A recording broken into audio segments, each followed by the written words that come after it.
Një 63 vjeçar ka përfunduar në prangat e policisë i akuzuar për kultivim të bimëve narkotike në fshatin Qerret. Specialistët e seksionit për hetimin e krimeve në policinë e Vallët të Dejës, bazuar në informacionet e siguruara në rrugë operative, vënë në pranga shtetasin Mark Bashota, 63 vjeç, banues në Qerret, pasi gjykata e shkallës së parë në Shkodër ka caktuar ndaj tij masën e sigurisë së arrestit në burg për veprën penale të kultivimit të bimëve narkotike. Nga hetimet dyshohet se ky shtetas ka kultivuar në fshatin Qerret 130 bimë, të cilat janë gjetur dhe asgjësuar nga shërbimet policore në gushtin e vitit 2025. Ndërkohë në 24 orët e fundit, një 47 vjeçar përfundoi në prangat e specialistëve të sektorit të qarkullimit rrugor pasi u kap duke drejtuar automjetin në gjendje të dehur. Ndërkohë një 18 vjeçar u procedua nga specialistët për hetimin e narkotikëve, pasi gjatë kontrollit fizik u gjet një sasi kokainë që sekuestrua si provë materiale.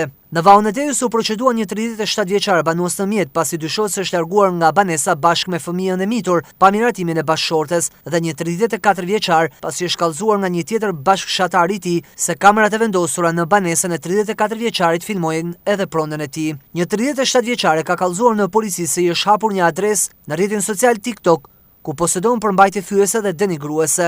Ndërkohë në Malësi të Madhe rreth orës 10:30 të sejntës në fshatin Kalltru është gjetur në liçen trupi i pajeti një 85 vjeçareje që dyshohet se është vetë mbytur.